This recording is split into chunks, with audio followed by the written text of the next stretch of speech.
বিশ্ব সংবাদে আপনাদের স্বাগত। শুরুতেই সংবাদ শিরোনাম, পরে বিস্তারিত। দখলদার ইসরায়েলি বাহিনী এবং ফিলিস্তিন পুরোদমে যুদ্ধ চলছে, জানিয়ে দেব হাতে আসা সর্বশেষ আপডেট আন্তর্জাতিক সংবাদ। প্রথমেই সংবাদ শিরোনাম। প্রথমেই জানিয়ে দেব এবার পদত্যাগ করতে যাচ্ছেন ইসরায়েলের সেনাপ্রধান। এরপর জানিয়ে দেব ফিলিস্তিনের পক্ষে এবার কানাডার বিশ্ববিদ্যালয় বিক্ষোভ। এদিকে যুক্তরাষ্ট্র সফর স্থগিত করলেন এরদোগান। আরও জানিয়ে দেব নাইজেরিয়ায় স্থলমাইন বিস্ফোরণে 11 মিলিশিয়া যোদ্ধা নিহত। সর্বশেষ জানিয়ে দেব ভারত সফর স্থগিত করে চীনে কেন ইলন মাস্ক। এতক্ষণ শুনছিলেন সংবাদ শিরোনাম, এবারে বিস্তারিত। তবে অনুরোধ থাকবে ভিডিওটিতে একটি লাইক করবেন এবং কমেন্ট করে জানিয়ে দিবেন ফিলিস্তিন এবং ইসরায়েল যুদ্ধ নিয়ে আপনার মূল্যবান মন্তব্য। এবার পদত্যাগ করতে যাচ্ছেন ইসরায়েলের সেনাপ্রধান। গত 7 অক্টোবর ফিলিস্তিনের স্বাধীনতাকামী সংগঠন হামাসের যোদ্ধারা বিশ্বকে তাক লাগিয়ে ইসরায়েলের অভ্যন্তরে ঢুকে হামলা চালায়। ওই হামলা ঠেকাতে ব্যর্থ হওয়ায় ইতোমধ্যে পদত্যাগ করেছেন ইসরায়েলি সামরিক গোয়েন্দা প্রধান মেজর জেনারেল আহারন হালিভার। এবার সেই তালিকায় যুক্ত হতে যাচ্ছে খোদ ইসরায়েলি সেনাপ্রধান হার্জি হালেভি। এছাড়া আরও কিছু কমান্ডার রয়েছেন যাদেরও পদত্যাগে চাপ রয়েছে। খোদ ইসরায়েলি গণমাধ্যম এ সংক্রান্ত প্রতিবেদন প্রকাশ করেছে। বেসরকারি প্রচার মাধ্যম চ্যানেল 12-এর বরাত দিয়ে এ খবর দিয়েছে তুরস্কের রাষ্ট্রীয় বার্তা সংস্থা আনাদোলু। প্রতিবেদনে বলা হয়েছে ইসরায়েলের প্রতিরক্ষা বাহিনীর chief of staff Herzi Halevi কিছুদিনের মধ্যে পদত্যাগ করবেন বলে মনে করা হচ্ছে।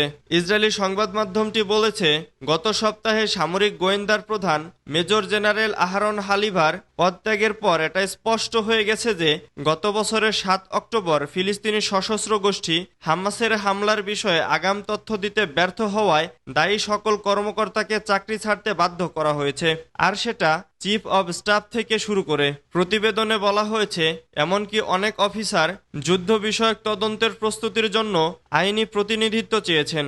এর আগে গত সোমবার ইসরায়েলের সামরিক গোয়েন্দা সংস্থার প্রধান মেজর জেনারেল আহরান হালিভা পদত্যাগ ঘোষণা দেন। হামাসের গত 7 অক্টোবর ইসরায়েলের অভ্যন্তরে চালানো হামলার ঘটনায় গোয়েন্দা ব্যর্থতার দায় স্বীকার করে পদত্যাগের এই ঘোষণা দেন তিনি। অবশ্য নতুন গোয়েন্দা প্রধান নিযুক্ত না হওয়া পর্যন্ত তিনি দায়িত্ব পালন করবে বলে একই দিনে ইসরায়েলের সামরিক বাহিনীর এক বিবৃতিতে জানানো হয়। ফিলিস্তিনের পক্ষে এবার কানাডার বিশ্ববিদ্যালয়ে বিক্ষোভ। তাঁবু টানিয়ে ফিলিস্তিনিদের পক্ষে আন্দোলনে বসেছেন কানাডার ম্যাকগিল বিশ্ববিদ্যালয়ের ছাত্রছাত্রীরা। খবর বিবিসির। খবরে বলা হয়েছে বিক্ষোভকারীরা ম্যাকগিল এবং কনকার্ডিয়া বিশ্ববিদ্যালয়কে জায়নবাদী রাষ্ট্র এবং ইহুদিবাদী একাডেমিক প্রতিষ্ঠানগুলোর সঙ্গে সম্পর্ক ছিন্ন করে তহবিল প্রত্যাহারের দাবি জানাচ্ছেন। বিশ্ববিদ্যালয়গুলোর কর্তৃপক্ষ বলেছে বিশ্ববিদ্যালয় ক্যাম্পাসের ভেতর এভাবে তাঁবু টানানো অনুমোদিত নয়। এ ধরনের কার্যকলাপ যুক্তরাষ্ট্রের বিশ্ববিদ্যালয়গুলোর মতো মুখোমুখি পরিস্থিতির তৈরি করতে পারে। সিবিসি নিউজের প্রকাশিত প্রতিবেদন থেকে জানা যায় ফিলিস্তিনি যুব আন্দোলন মন্ট্রিল শাখার অনির্দিষ্টকালের জন্য অবস্থান কর্মসূচির ডাক দিয়েছে। গ্রুপটি বলেছে তারা তাদের বিশ্ববিদ্যালয়কে গণহত্যায় অংশীদার হতে দিতে চায় না। ফিলিস্তিনপন্থী একাধিক গ্রুপ এই আন্দোলনের সঙ্গে যোগ দিয়েছে। সিবিসি নিউজকে ম্যাকগিল ইউনিভার্সিটির কর্তৃপক্ষ জানিয়েছে তারা ছাত্রদের আন্দোলন সম্পর্কে অবগত আছেন। বিশ্ববিদ্যালয়ের আইন যে পর্যন্ত ছাত্রদের এই আন্দোলনকে অনুমোদন করে সেই সীমা পর্যন্ত ছাত্রদের মত প্রকাশের স্বাধীনতাকে তারা সম্মান করবেন।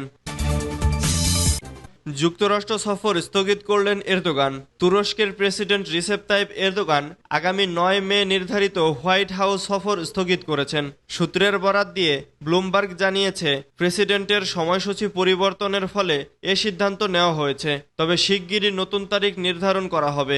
যুক্তরাষ্ট্র দূতাবাসের এক মুখপাত্র শুক্রবার বলেন পারস্পরিক সুবিধাজনক সময়ে এরদোগানকে স্বাগত জানাতে চায় হোয়াইট হাউস, কিন্তু আমরা এখনো সময়সূচি ঠিক করতে পারিনি। এরদোগান ও বাইডেন ইসরায়েলে যুদ্ধ, প্রতিরক্ষা সহযোগিতা এবং সন্ত্রাসবাদের বিরুদ্ধে লড়াই সহ বেশ কয়েকটি বিষয় নিয়ে আলোচনা করবেন বলে আশা করা হচ্ছে। সাম্প্রতিক বছরগুলোতে এই দুই দেশের মধ্যে সম্পর্কের অবনতি ঘটেছে। আঙ্কারা দীর্ঘদিন ধরে ফিলিস্তিন ও ইসরায়েল সংঘাতের বিষয়ে মার্কিন অবস্থানের সমালোচনা করে আসছে, বিশেষ করে নেতানিয়াহু প্রশাসনের প্রতি ওয়াশিংটনের নিঃশর্ত সমর্থন। ওই বৈঠকে যুক্তরাষ্ট্রের কাছ থেকে F-16 যুদ্ধবিমান কেনা এবং তুরস্ক ইতোমধ্যে যে জেটগুলো কিনেছে সেগুলোর আধুনিকায়ন প্রক্রিয়া নিয়েও আলোচনা হবে বলে ধারণা করা হচ্ছে। গত 4 দশক ধরে তুরস্কে হাজার হাজার মানুষকে হত্যা করা পিকেকে সন্ত্রাসী গোষ্ঠী সিরিয়ান শাখা ওয়াইজিপির প্রতি মার্কিন সমর্থনে তুরস্কের হতাশাও আলোচ্যসূচিতে থাকতে পারে। নাইজেরিয়া স্থলমাইন বিস্ফোরণে 11 মিলিশিয়া যোদ্ধা নিহত। নাইজেরিয়ার উত্তর পূর্বাঞ্চলে শনিবার স্থলমাইন বিস্ফোরণে 11 মিলিশিয়া যোদ্ধা নিহত হয়েছে। ক্যামেরুন সীমান্তবর্তী একটি মহাসড়কে তাদের গাড়ি এই স্থলমাইন বিস্ফোরণের শিকার হয়। তারা জিহাদিদের দমনে নাইজেরিয়ার সামরিক বাহিনীর পাশাপাশি কাজ করে থাকে। সামরিক বাহিনী দুটির সূত্র কথা জানিয়েছে। খবর এএফপির। নাইজেরিয়ার জিহাদিরা সম্প্রতি সামরিক এবং বেসামরিক গাড়ি লক্ষ্য করে বিভিন্ন মহাসড়কে স্থলমাইন পেতে রাখার কাজ জোরদার করেছে। দেশটিতে 15 বছরেরও বেশি সময় ধরে ইসলামী বিদ্রোহ চলাকালে এক সময়ে তাদের নিয়ন্ত্রিত এলাকা থেকে বিতাড়িত হওয়ার পর তারা এখন এ পথ বেছে নিয়েছে।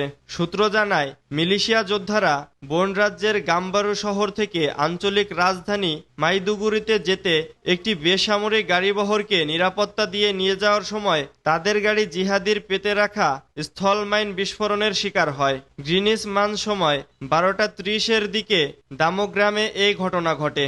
গাম্বুরুতে জিহাদি বিরোধী মিলিশিয়ার নেতা শেহুমাদা বলেন, আমাদের 13 জন কমরেডকে বহন করা গাড়িটি স্থলমাইন বিস্ফোরণের শিকার হলে তাদের 11 জন নিহত ও 2 জন আহত হয়। পরে আহত 2 জন সেখান থেকে পালিয়ে যায়। সূত্র বাবস। ভারত সফর স্থগিত করে চীনে কেন ইলন মাস্ক? ভারত সফর স্থগিত করে চীন সফরে গেছেন ইলন মাস্ক। জানা গেছে, রোববার আচমকাই বেইজিংয়ে পৌঁছেছেন টেসলা প্রধান। চীনের বেশ কয়েকজন শীর্ষ কর্মকর্তার সঙ্গে বৈঠকেও বসবেন তিনি। লোকসভা ভোটের সময়েই ভারত সফরের কথা ছিল বিশ্বের অন্যতম শীর্ষ ধনী ইলন মাস্কের। গত সপ্তাহেই 2 দিনের সফরে ভারত যাওয়ার কথা ছিল তার। যদিও মাস্কের এই সফর নিয়ে চূড়ান্ত গোপনীয়তা বজায় রাখা হচ্ছিল। বিভিন্ন সূত্রের বরাতে ভারতীয় অনেক গণমাধ্যম জানায়, প্রধানমন্ত্রী নরেন্দ্র মোদীর সঙ্গেও বৈঠকের কথা ছিল ইলন মাস্কের। কিন্তু প্রধানমন্ত্রীর দফতর বা টেসলা কোনো পক্ষই মাস্কের সফরের বিষয়টি আনুষ্ঠানিকভাবে নিশ্চিত করেনি। এর মধ্যেই হঠাৎ স্থগিত হয়ে যায় সেই সফর। ইলন মাস্ক এক্সে জানিয়েছে, দুর্ভাগ্যবশত টেসলার প্রচুর কাজ থাকায় ভারত সফর পিছিয়ে হচ্ছে, কিন্তু চলতি বছরের শেষেই ভারতে যাওয়ার ইচ্ছে আছে। এদিকে মাস্কের ভারত সফর পিছিয়ে যাওয়া নিয়ে শুরু হয়েছে রাজনৈতিক চর্চাও। কংগ্রেসের সাধারণ সম্পাদক জয়রাম রমেশ বলেন, মাস্ক নিজেও দেয়ালের লিখন পড়ে ফেলেছেন। আসলে টেসলা কর্তা এত দূর থেকে আসবেন আর এসে একজন বিদায়ী প্রধানমন্ত্রীর সঙ্গে দেখা করবেন, সেটা খুব খারাপ দেখাতো। কংগ্রেসের আরেক নেতার দাবি, মোদির হার নিশ্চিত জেনেই তার সঙ্গে সাক্ষাৎ এড়িয়ে গেছেন ইলন মাস্ক। ঘটনা যাই হোক, মাস্কের চীন সফরের খবর প্রকাশ্যে আসতেই ভারত জুড়ে বিতর্ক ছড়িয়েছে। টেসলার দ্বিতীয় বৃহত্তম বাজার হলো চীন।